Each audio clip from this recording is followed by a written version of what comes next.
እኛ ከቤዚ ጋር ታረቁ። ማርክና ቤዚ መለያየት የለባችሁም እባካችሁን። ቤዚም በየጊዜው ሐኪም ቤት እየገባች ነው፣ እየታመመች ነው። ስለዚህ ወደ ፍቅራችሁ ተመለሱ እንላለን። ማርኪ ሌላ ጣጣ ውስጥ ነው ማለት ነው። ጭራሽ ስለረዱ ነው የሚጨነቀው እሱ። ያሳዝናል። በጣም ነው ያዘንኩት። እና እኔ በቅርብ ጊዜ ነበር የዳኒን ቪዲዮ ያየሁትና ማለት ነው። እና ገብቼ ሳይ ሌላ ታሪክ ውስጥ ነው ማርኪ። አራባና ቆቦ የሆነ ወሬ።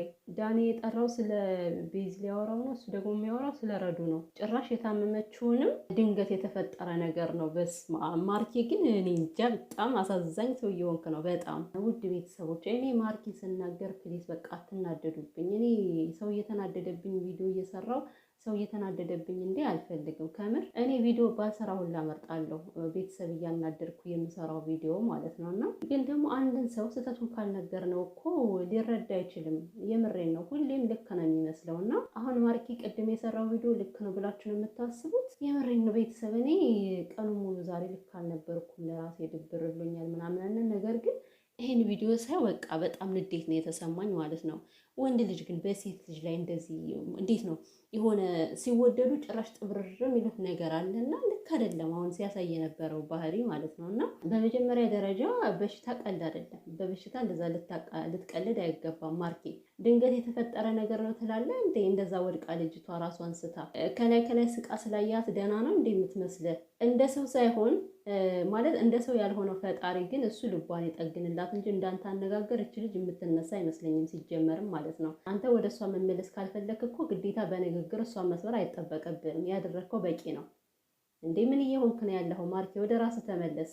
እንደው ሌላው ነገር ይቅር፣ ጭራሽ በበሽታዋ የውሸቷን ነው ለማለት ፈልገ ነው እንደዛ የምትሆነው?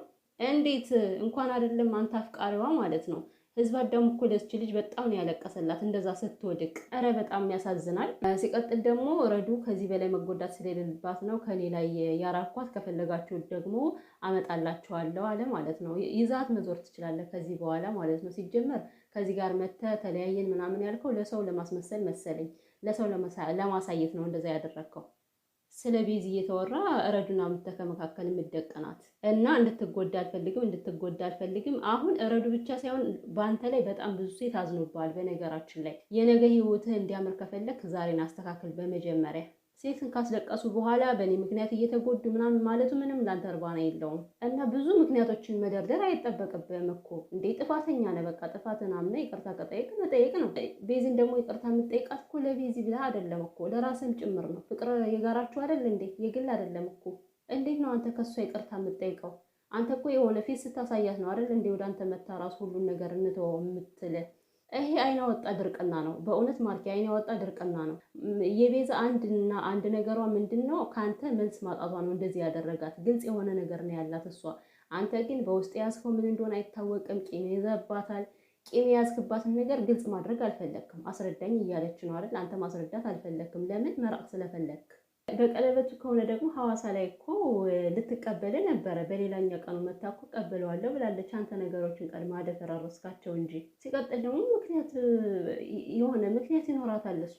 ምክንያቱም እኮ ቀስ ብለህ መጠየቅ ትችል ነበረ። አንተ ግን ቸኮል፣ በጣም ነው ያፈጣጠንከው ነገሩ ከእሷ ጋር ቁጭ ብለህ ከመፍታት በፊት ሩጠ ወደ ሴት ነው የሄድከው ማለት ነው። እና ይሄ ነገር ልክ ነው ወይ? እናንተስ እንደዚህ ስል አታሽቃብ ትላላችሁ እናንተ ማለት ነው። እና እውነትን ተናግሬን ያሽቃባጭ ትሉ እኔ አይገርመኝም። በነገራችን ላይ የምሬን ነው። ሲጀመር እውነት የሚናገር ሰው ስለማይወደድ ነው። እና ማርኬ እያደረገ ያለው አሁንም ወደ ቤዛ የሚመልሰው ሳይሆን ጭራሽ የሚራራቁበትን ነገር ነው እየተናገረ ያለው። በተለይ ደግሞ ስለ በሽታዋ ሲናገር እኔ በጣም ነው የተናደድኩት። በዚህ አጋጣሚ በበሽታ አይቀለድም። ማንም በበሽታ ሊቀልድ አይችልም። ተረዳኸኝ? ሴት ስለሆናችሁ ሁላችሁም ከሴት ጋር ቆማችሁ፣ ኦፍኮርስ እንቆማለን። እንዴት ነው የማንቆመው? እኔ እውነት ካለበት ነው ወንድም እውነት ካለው ማለት ነው እመቤቴን እኔ ከወንዱ ጋር ነው የምቆመው። ሴት ጥፋተኛ ሆና ወንዱ እውነተኛ ከሆነ እቆማለሁ። እግዚአብሔርን በደንብ ነው የምቆመው። ለምን? እኔ ስለምወዳት ብቻ ሴቷ ልታዋጣኝ አትችልም። እውነት ግን ወደ ፈጣሪ ነው የሚወስደኝ። ገብቷችኋል አይደለ? ስለዚህ እውነት ካለው ጎን እንቆማለን። ቤዚ ሰው ሁሉ ከእሷ ጋር የቆመው እውነት ስላላት ነው። አንተ ግን ሽፍንፍና አድርገህ ወይ ግልጽ አታደርገው ነገሩን።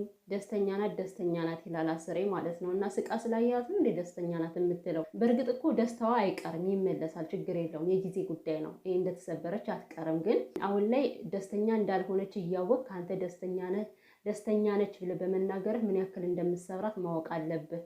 በጣም ያሳዝናል ቤተሰብ። እኔ ከዚህ በላይ ባላወራ ደስ ይለኛል ራሱ